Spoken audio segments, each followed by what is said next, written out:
Coming up, the Brooklyn Nets make key adjustments to their strategy against the Philadelphia Sixers, and the 76ers come up a little bit short, but nonetheless, we still walk away feeling like this team gave Philly all they could handle. They come out on the losing end, and we break down how it all happened. You are Locked On Nets, your daily Brooklyn Nets podcast. Part of the Locked On Podcast Network, your team every day.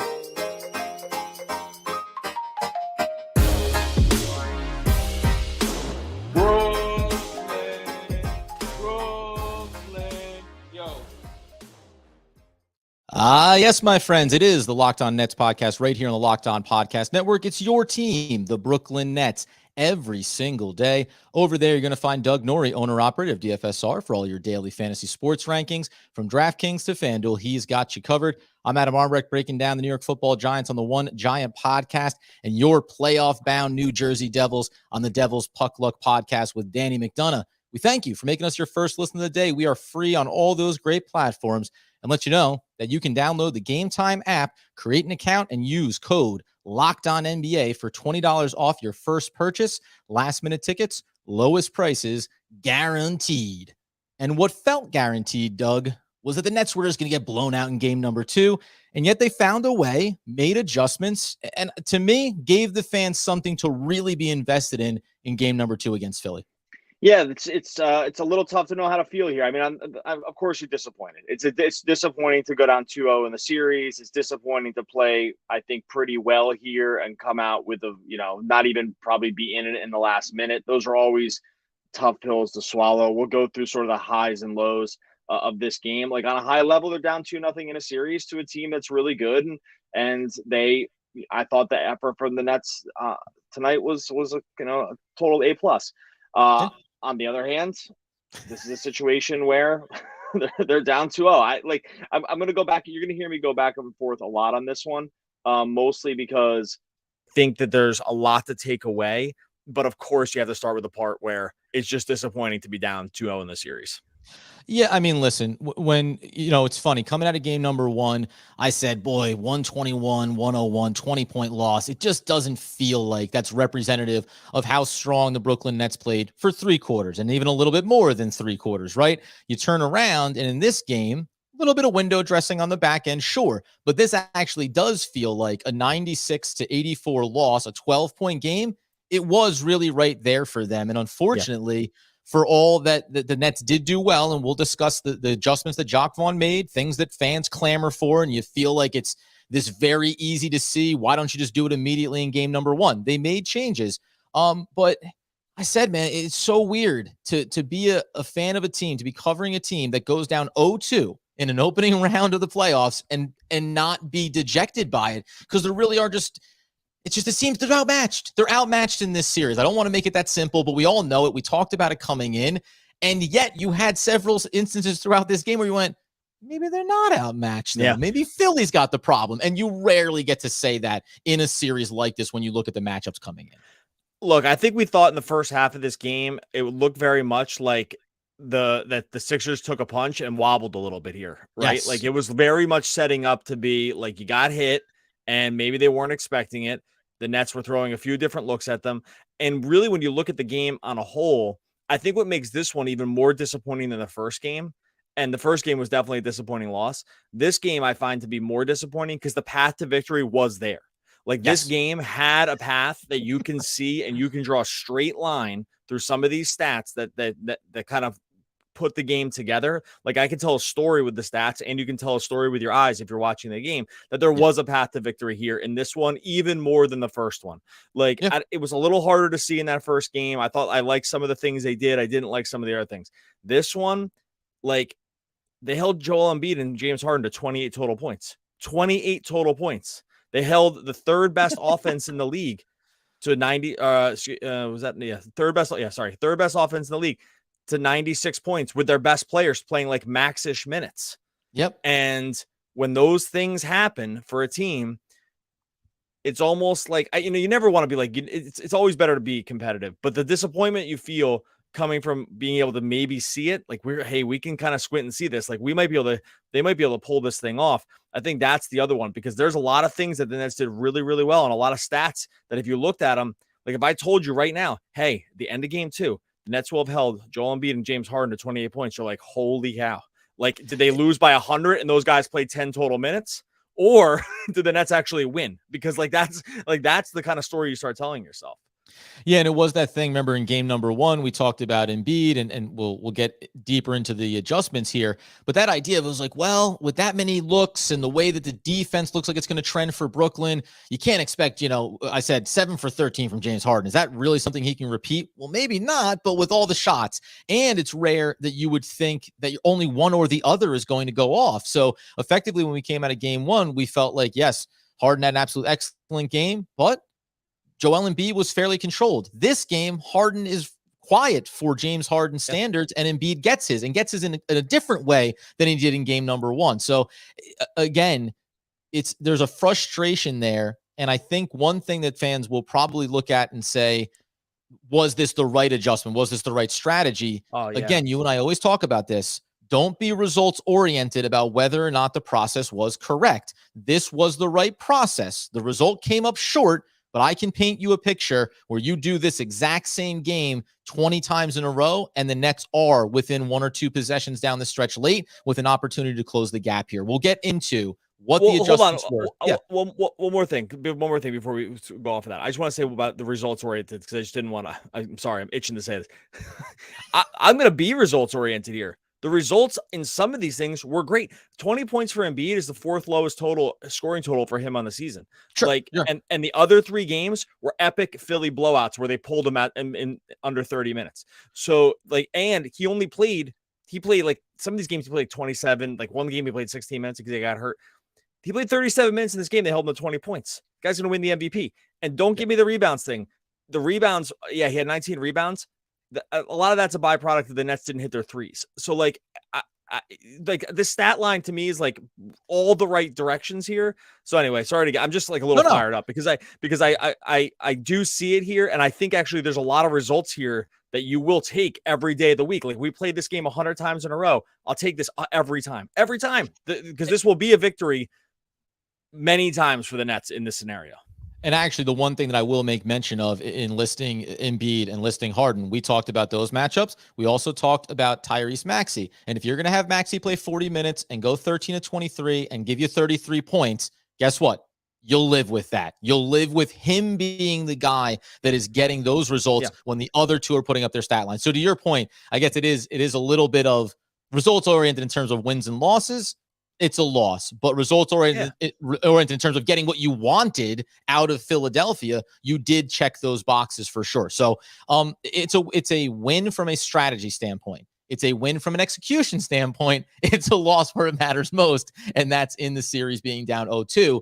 We'll get into now. We will come up in a second here. Get into the adjustments that the Brooklyn Nets made, that Jacques Vaughn made, rotation-wise, strategy-wise on the defensive end, and then we'll discuss the stat lines that, frankly, should have gone a different way, but we have seen the script play out for Brooklyn, who is a team that runs hot at times, but when they run cold, it's going to be hard to leg out a victory. All right, going to make myself feel a little better. Going to tell you about our friends over at Game Time. If you're stressing about getting tickets, it's getting like late in the shot clock in terms of getting to the arena or to the stadium. You know that getting those tickets can sometimes be a last minute hassle, especially when you're dealing with prices, when you're dealing with just like where the seats are going to be, all the different problems that go with getting tickets. Not when you use the Game Time app. They have flash deals and last minute tickets. It's really easy to buy tickets for every kind of game in your area. You get images of seat views. If you go on Game Time right now for Thursday's game, Sixers going into Brooklyn, which I'm feeling pretty good about Brooklyn making this one really, really competitive. $47, starting at $47 on the Game Time app to get yourself over to Game 3. What other sales do we need to do? Go over to Game Time and get yourself to that Game 3 over in Brooklyn. Snag the tickets without the stress with Game Time. Download the Game Time app, create an account. Use the code LOCKEDONNBA for $20 off your first purchase. Terms apply. Again, create an account and redeem the code LOCKEDONNBA for $20 off. Download Game Time today. Last minute tickets, lowest price guaranteed. Okay. So now let's get into the adjustments that were made by Brooklyn and the stat lines that unfortunately didn't bear themselves out offensively. However, we said coming out of game number one, you need to shoot more. And by the way, this isn't a shameless self-plug. I've been doing a little bit of article writing over on Substack, and I got myself there, Doug. I debated it with you after the game number one when we were watching it even, and saying, yeah, you take more threes, but, look at the percentages for Philly. Maybe you can get back over there. There's the offensive adjustment of saying we need to bomb from deep, and they get up 42. And a lot of those looks were quality. And this maybe is the not being results oriented. The process was right. You got the quality looks. They didn't go down. And then that's going to make it a lot harder once you choose that offensive strategy and they don't fall. That's simple as that. Otherwise, you could be painting a very different picture and one that this team is capable of achieving as well. Yeah, look, there were definitive adjustments made by the Nets in this game. This was one of them. We were begging for them to shoot. They had to bomb threes. The only path to victory really for them here in this game, getting into a half court, war of attrition with the Sixers is just not going to work. Like, they're not going to be able to beat this team with that method. They have to get up a lot of threes and they have to go in. The Nets got up a lot of good looks. They didn't go down. They were going down a lot in the first half. Cam Johnson was an absolute flamethrower. It was not able to sustain into the second half. I thought the looks were by and large pretty good. Maybe they're not from like the exact group of guys you want taking them. Dorian Finney-Smith, Royce O'Neal's been good this season. I don't know if you want him, putting up leading or the second most threes on your team. That's probably somewhat problematic, or very problematic. But in general, strategically, this is exactly what they needed to do. Like I said, 29 threes in the first game, 42 in this game. They had to take more.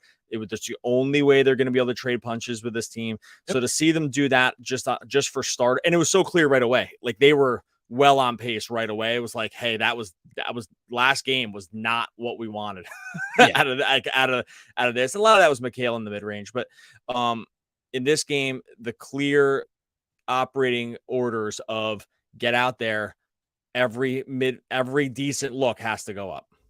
And frankly, we'll talk about the defensive end of things and the adjustments there. But if we stay on the offensive side here for a minute, they did make a commitment to that. Got up 80 shots total in this game, and over 50% of them were from beyond the arc with 42 attempts. Now, the interesting thing for me was, one, they started 5 of 10 from deep, and then really got away from the quality of those shots going down. So they only up finishing 8 of 32 the rest of the way in this game. But the other part of it for me was you mentioned Royce O'Neal there.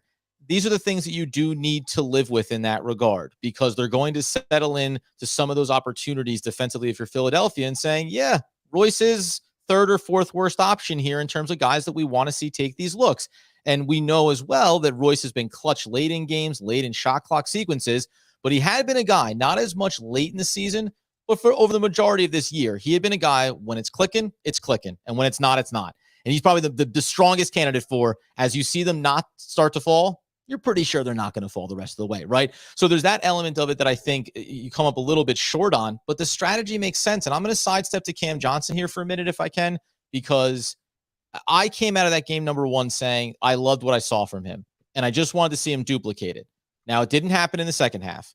He had 22 points in the first half of this game for the Brooklyn Nets, 11 of 19, 5 of 11 from deep, the 4 rebounds, the 1 assist, the 2 steals, the block from behind on Joel Embiid in the paint. Like, if we want to get that positive vibe out there that we said coming into the series we could get even in losses, it's that Cam Johnson may be proving over 3 or 4 games that he's going to be worth whatever that contract looks like in the offseason. So another good game for him if we're looking for those silver linings.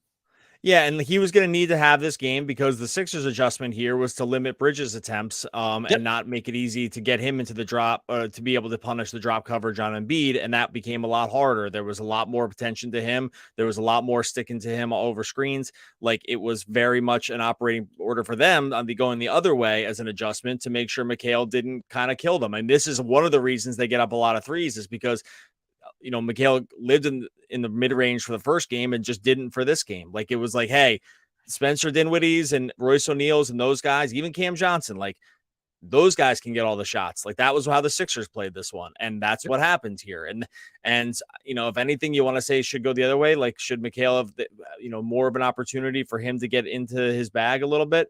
Probably. And that's probably, that is somewhat problematic for the way the offense is going to be, especially because they don't have tons of shot creation.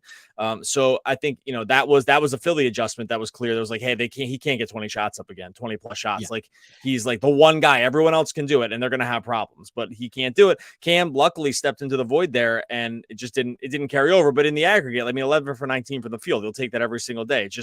It ended up kind of being lumpy instead of like kind of playing out over the course of the whole game.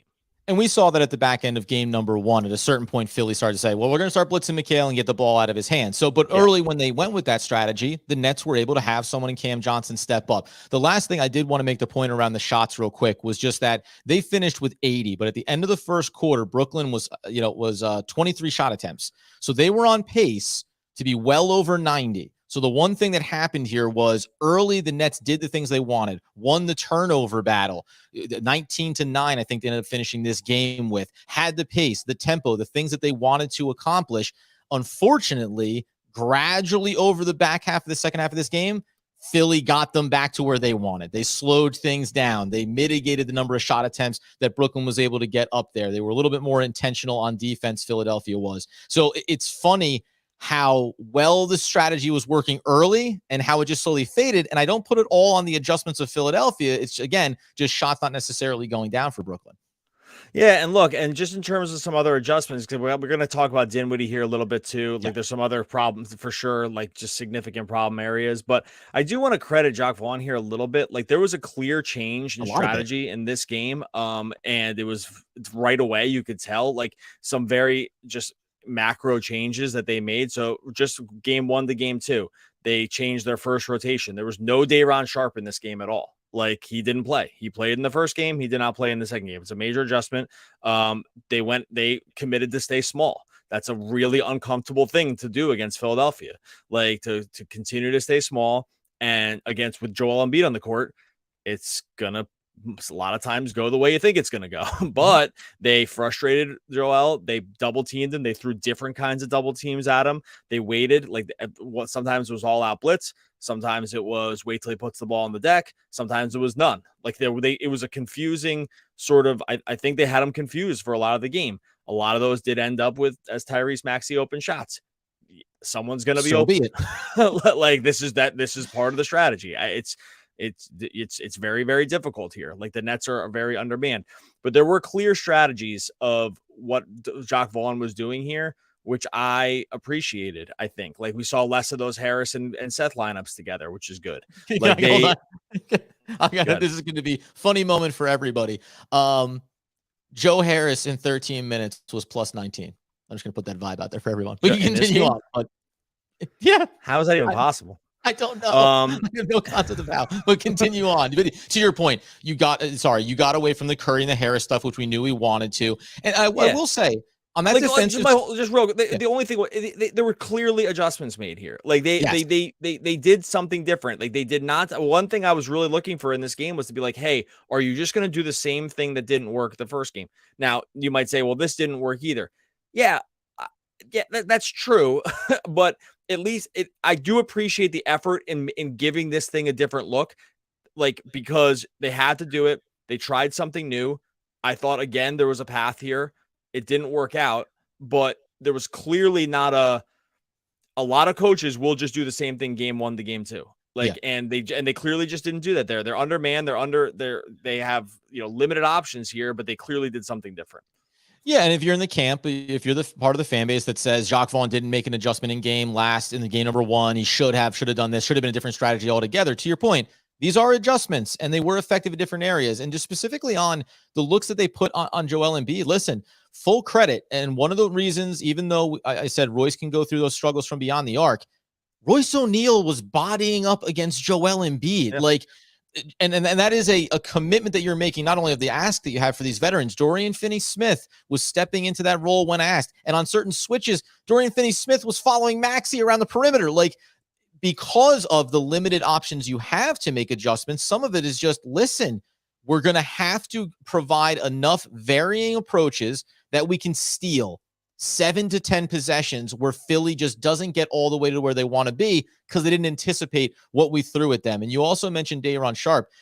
I was shocked and impressed by what the Nets were able to accomplish with Embiid, not because Daron Sharp is a defensive stalwart, but he's just big enough. Like, he's just a big enough body to throw against them. So when you take those minutes off the floor and you're still able to get there with these other guys, listen, you lost the game, but again, these were good adjustments. And I think you and I both agree that this is the repeatable strategy that you would carry over into game 3. You'll try to introduce a couple of other new wrinkles. You'll look for maybe somebody else to increase their volume from beyond the arc instead of Royce. But defensively, listen, if it's going to be Tobias Harris for 20 and Maxey for 33 to combine for 53 points, okay. Like, you can't win on all fronts. And we said this at the start of this series.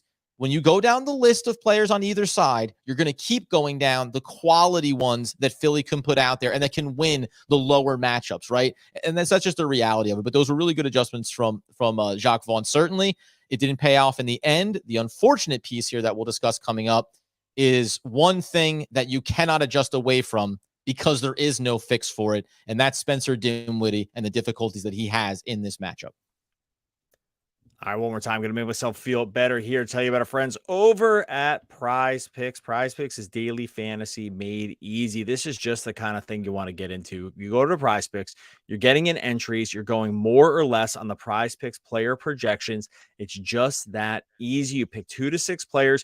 You figure out if they're going to score more or less than that Prize Picks projection. And when I say projection, we're talking points, rebounds, assists, blocks, steals. That's just for the NBA. Maybe it's over baseball you want to get into. Home runs, strikeouts, hits, really stolen bases. It's all there for you to choose from. They have every sport available too. You can make entries in 60 seconds or less, safe and fast withdrawals. Currently operational in 30 states and our friends to the north in Canada. Download the Prize Picks app. Go to prizepicks.com. Sign up to play daily fantasy sports. First-time users can receive 100% instant deposit match up to $100 with the promo code locked on. If you deposit 100, Prize Picks will give you 100. Follow me for this one. If you deposit 50, Prize Picks is going to give 50, and you can do all the other iterations in between that. Don't forget to enter promo code locked on at sign up for an instant deposit match up to $100. Prize Picks is daily fantasy made easy. You know what else is made easy? Tying a bow on game number 2 for the Brooklyn Nets and the Philadelphia 76ers. They'll be coming back home Thursday at Barclays. And yeah, I still think that this team is going to get at least a game off of the 76ers. They just got to get everything that can go right to go right for the full 48 minutes and not 24, not 32, not 36, 48 minutes across the board. However, one of the things, I watched this game actually with my cousin down in his place. A beautiful setup, by the way. Think about moving in permanently.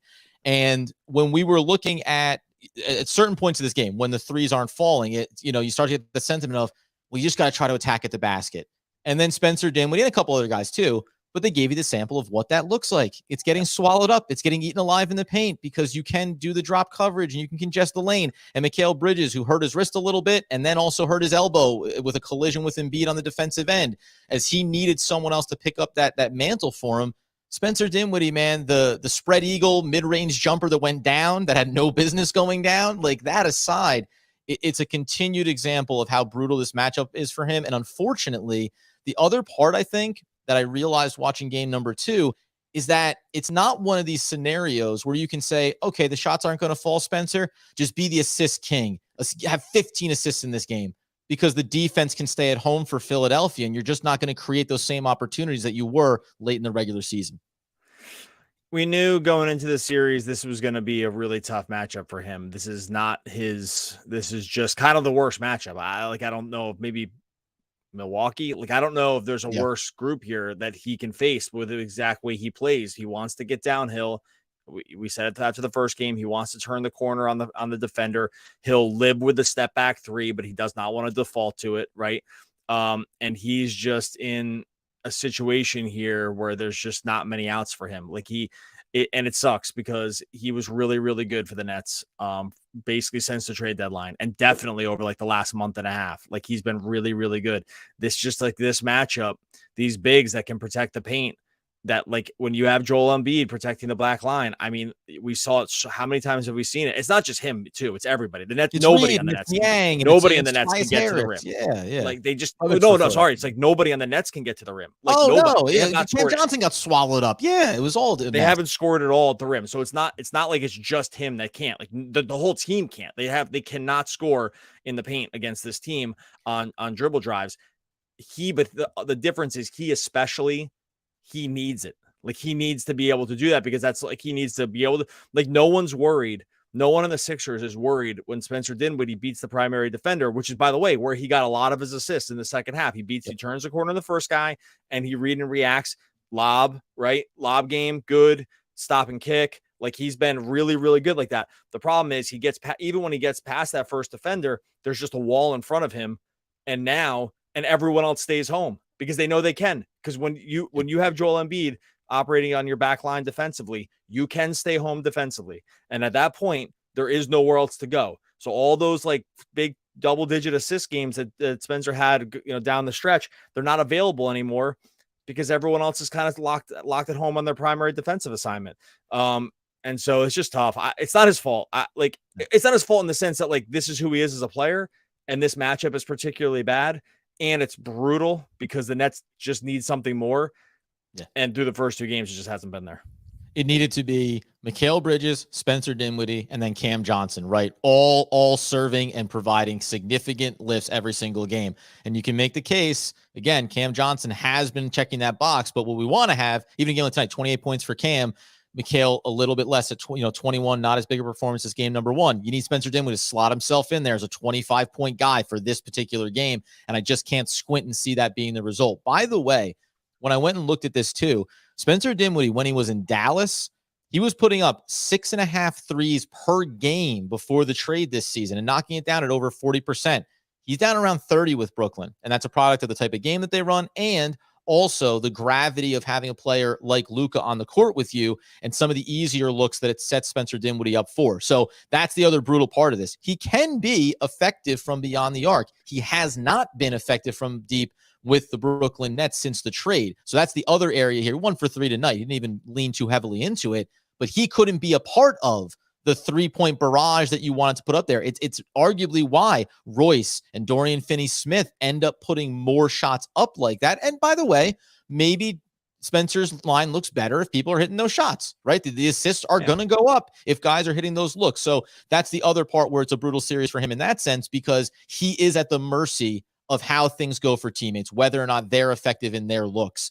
So we'll see how it unfolds here when they get back home to Brooklyn. We do have an off day here, just I'll quickly mention, so we'll be able to get into a little bit more of adjustments that we want to see. I'll just say it now. We'll stick around for a few minutes too, coming up here. We're not done yet. But to me, I love Joe, but gosh darn it, man. It's another brutal game for him. He was sloppy with the ball in his hands. Every time he almost got a turnover defensively, he immediately gave it right back. I will say, if I want an adjustment, I'll call it out right now. Yuta Watanabe for Joe Harris's minutes in game number 3 would be a move that I would make and not look back from. Seth Curry has been pleasantly surprising. He's gotten his shot, right? Joe Harris is a zero sum right now for this team, and we know that he's a liability on the defensive end. It's brutal because we are a fan of Joe, but he might as well not be on the court. Dude, he's a plus 19. He had a weak side blocking Embiid. What do you want now? It's been rough. It's been rough. You lose by 12. Everyone's in the minus, but somehow Miracle Joe is a plus 19. I think a lot of this is trickle-down effect of just like the Nets having trouble with offensive creation. This is not a Joe Harris excuse. Like he's not been very good. So I'm not making an excuse for Harris here. It's like some of these guys, their games are predicated on kind of like having some space to operate like for 3 and like, and when you can't, when there's like the ball movement's rough because no one can really beat, no one can beat their primary defenders because you really, I mean, look, their starting lineup has like 2 guys that can dribble. Well, really like 1.5 guys that can dribble, like Dinwiddie and Mikal. Like nobody else is can dribble drive. No one else can penetrate like that against these teams. It's always going to be tough like this. Off the bench, they have a few other guys that can do this. Like Seth Curry kind of cannot really. They have Cam Thomas, but he doesn't pass, so that's not going to help. And like, dribbling like and a so, maniac. But and then, well, and so I guess my point is, like they just are really pot stuck here on just overall talent level. And when you're really, really limited in certain areas of the game, it's just going to make the trickle down effect is kind of what you see. I'm with you on Harris. Like I would probably try something different there. I think like Yuta can like weirdly play like a small ball 5, maybe like they can just go small with him a little bit. He can stretch the court. At least the length is there. I probably would give that a try. I don't think I want to go to anyone smaller in the lineup. Like I don't like Cam Thomas, Edmund Sumner, like maybe Sumner a little bit. I don't know. But in general, yeah, I wouldn't be surprised if we saw another adjustment. I will say my strong suspicion, and then we'll get out of here and we'll get into YouTube, is that we see like almost an identical set of rotations as this game. Like we don't like, I think they go right back to the well with this. I think they do like this group, these minute shares, these looks. And I suspect they try this again. Cause I think they're going to look at this and say, like what we said at the top was, yeah, we lost. That was the best path, like, or the only real path to pulling this off. Like we kind of did it. It just didn't work out in the end. I'll tie a bow on my thoughts from this game with something I mentioned about game number 1. They lost the turnover battle significantly in game 1. The points off of turnovers was 20 in favor of the Philadelphia 76ers. That's how much they lost by. In tonight's game, this is a brutal one. You actually kept yours down. You flipped the script. 9 for Brooklyn, 19 for the 76ers. Here's the problem. The Nets turned those 19 turnovers into just 12 points. Meanwhile, 9 turnovers for Brooklyn converted into 22 for the 76ers. So you lose that battle. In spite of winning the battle, you still lose it by 10 on the score sheet. That's pretty brutal because you did another thing correctly, did another thing well. That's a self-controlled thing. No wounds, no sloppy play, and you forced turnovers that were a byproduct of your defensive effort and energy, and you couldn't convert it into a success in the ultimate category. Yeah. This is what I mean, man. There's like a lot of things you point to in this game that if you just looked at this stuff in the box score, you could actually, if you looked at how this played out and just looked at the box score and the score, you could tell yourself a story where the Nets won, like, like pretty damn easily. Like there's so many things that worked in their favor. I mean, this is the last one. Even like the Sixers were in the penalty, like with like 7 minutes in the fourth. I was like, they're going to get smoked here. I was like, this is it. They're going to be the line every time. And they actually didn't. The Nets shot 4 more free throws than them. Like there's just so many little things. Oh, is that right? No, sorry. Yeah. 17-16. Like there was just so many little things where I was like, oh, this is the end. And that just didn't turn out to be the end, but it still ended up being the end because they lost. Okay. We're going to get out of here. We are going to stick around here. We got a bunch of people on YouTube. Much appreciated. People are coming in. People are spicy over here on YouTube. I can tell. If you have not subscribed to Locked On Nets YouTube, I really don't know what to tell you. This chat after this game is worth it alone to hit the subscribe to go back and see if you can replay the chat because people are feeling fiery in there. Make sure you subscribe over on YouTube at the Locked On Nets. Are you not entertained? Russie Crow. Oh, one of the all-time great posts. We will be back again. We will be back again tomorrow talking more Brooklyn Nets basketball. Hey, it's the Post Podcast and a spicy conversation according to Doug Norrie. I can't wait to get into it. By the way, I dodged a little bit of a bullet here, Doug. I did tweet out. I put my name on it. I said Brooklyn Nets come back and win this game. I'll shave my head and spray it black. So we did avoid me looking like a cue ball of some kind. So that's also a bit of a victory, I think, for myself and people in general. Is that like a bald joke? Like because you know that my head's already shaved and I have no choice but to do it. Like I don't know what. If the Brooklyn Nets win this series, I will buy Doug the classiest toupee that George Costanza. Yeah, like so. It's like if they lose this game, the worst thing that can happen to me is I look like Doug. Is what you're saying? Like the. Yeah, much appreciated. Yeah, awesome. Always here for you, buddy. What a bummer. What a dodge. You didn't have to do it. All right, I'm gonna queue up a couple things here. Got a couple good ones. I hate to call out chatters on takes here, but there's a couple in here that were just too much that I have to go back and find. Here we go. You can do, by the way, at Locked On Nets. If you have a comment, we'll throw it up here for you. And we appreciate everyone being in here, even if you're about to get lambasted by Doug. So, this one I thought was great. And I'm going to apologize to Xavier B here. Okay. But the let Embiid score 60 so he gets tired strategy is one that I haven't heard. Like he just gets so tired from throwing the ball in the basket Can't even do repeatedly it anymore. that he Can't even muster it up. he falls down dead. Well, I gotta tell you, man, in the pregame, Jock Bonner, it was a postgame from game number 1. He was like, "Well, I'd love for them to call the travels on Embiid. Like, I'd love it. Guy only has one pivot foot. Like, and then it resulted. But the best was they immediately followed that up with Nick Claxton being asked, "Hey, do you think that they will?" He goes, "I don't see it happening." Like, it was like, no, it's not gonna happen. They got one sweet one. Well, I'll tell you real quick. He could have Embiid. I know people always want to think the refs take it out against their team. I thought the refereeing was fine in this game. The Cam got fouled by Harden on that late one, and that's a tough one. Claxton should have had a technical. He just two forearm shivered Embiid in the back and knocked him down. If they had looked at that again, he would have definitely got a flagrant foul. Embiid flopped at the top of the key with Royce O'Neal, so it evened out. It evens out, but I'm just saying that like there was this was a take and give kind of scenario. Oh yeah. Okay, let's see here. I'll throw up here, Gary. What do the Nets need to do to win Game 3? I'm on record. We're both on record here. I would do the same thing they did in this game. Like I would run the same strategy out. And with the one caveat that I would try to run McHale more pick and roll, and that would be it. Like I try to get to the point where I might not even have Spencer bring the ball up. Have another a secondary option, like maybe have Royce bring the ball up, see if you can unlock Spencer into like even better scenarios where he can beat his defender, or just run 2-man pick and roll with McHale because the blitzing strategy on him became a little too much. I would augment what they were doing on offense with Bridges. I don't think I would change much else though. I would say, yeah, we mentioned Yuta, obviously. I'm going to throw this up here as a dovetail. The interesting thing you mentioned about Spencer is, and we talked about this during the regular season, if you think about it like hockey, right? The assist off of the assist. Maybe there's a world where if you get Spencer off of actually earning the assist, but if he's not on ball bringing up the court, he can be that secondary guy that helps it along. So maybe there is a world to maximize that. Just for Hey Blood, who's a frequent flyer, by the way, in on our post game coverage. So we always appreciate you, man. Would Sumner be good? Try to use his speed to draw fouls or use his speed to beat the drop coverage. My issue with that is going to be kind of the same thing when we talk about Spencer Dinwiddie. He's not as fast of a player, but I can very easily see the straw figure that is Edmund Sumner being blasted clean out of the paint into the third row when he tries to take that ball in. So I think that's like one of the problems with Sumner and what his best skill set is, because by the way, he's not a great 3-point shooter either. So I think you would run into, it would be a different path to it, but the same result in terms of the issues there. Maybe there's a more effective that his speed can be used to get into the paint and then find players off of that.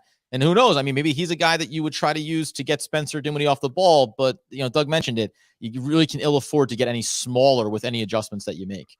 Yeah, his game, I don't see his game working here. The way you beat this team is if you can shoot shots. One of the ways you can do, you either are able to get someone that's like so good on the ball that you can really punish Embiid on a switch, like if he stays at the level, which he did a few times here with Dinwiddie, and Dinwiddie still couldn't do anything with it. Like he got Embiid in the switch that I don't think he wanted it, but he had it. Embiid stayed level. But like guys like Sumner aren't going to be able to beat that because the track down block from Embiid will be there too. Like he can make up a ton of grounds. Guys can get past Joel Cam Johnson at one point. That was guys can get past Joel in the drop, and still he'll recovery block you. And he had a few of those in this game too. He's like, you're like, oh my God, it's there. Right. And it's like, no, it's gone. Like he blocked it. Like that's just how, just how he's done it. Teardrop. Oh no, I'm sorry. That's the stuff. By the way, I will just quickly say too, that on the Joe Harris piece, whether you want to take him out of the lineup, what we're speaking to actually is the reason why he is in the lineup, because he's a guy that can knock down the perimeter shot. But it's only 13 minutes, but if he's going to be in there, then I think this is an adjustment of strategy, double drag screens, maybe. Like you have to find a way to take 2 or 3 3-point attempts from Royce and from DFS and get them into the hands of Joe Harris. Like if you're going to play him, then he's got to get 6 to 7 3-point attempts up, and you'll live with those results because he's a guy that on volume for his career is one of the best 3-point shooters. So I think there's a little bit of a poison pill in that, to have him out there for what his liabilities are and to not be using him on the other end. That's a difficult one to swallow too.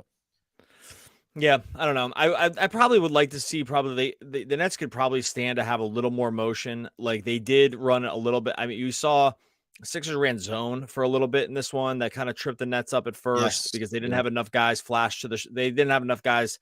They actually, I think, got confused, honestly. Like they didn't have they didn't have enough guys flash to the foul line, like what you kind of have to do in zone to unlock it. Like, and no one really felt comfortable with that. You saw O'Neal kind of start getting there after a few possessions, but it kind of took too long. That was pretty annoying that they weren't able to figure that out. I thought like it's kind of dumb for like a zone to confuse you, I think. But it did seem to be the case. Sixers kind of ran it for probably like 7 total possessions or something like that. Maybe that's even too many.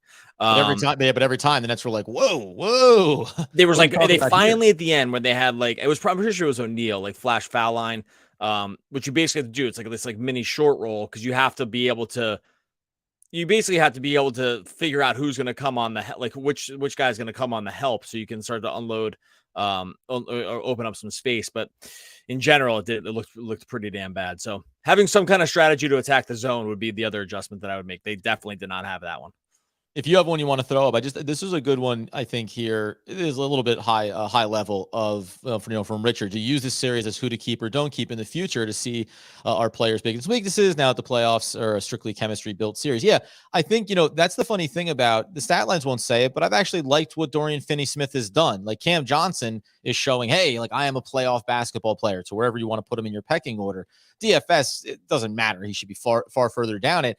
But we are confirming this is, again, the matchup is bad for Spencer, but it's something that I think we knew. It's like you still need that guy so that you can remove Spencer from that high leverage of a role for this team with consistency. Like I'd still rather Spencer be your 3rd best player, your 4th best player if Cam can overtake him. So yeah, I think that's a lot of what you're going to take away from here. Who has value for this roster? Now the funny thing is Joe Harris most likely will be gone. Seth Curry's expiring, he will be gone. Like some of these answers are already done. Like you already have the answers in front of you. It's just a matter of waiting until the offseason to get there.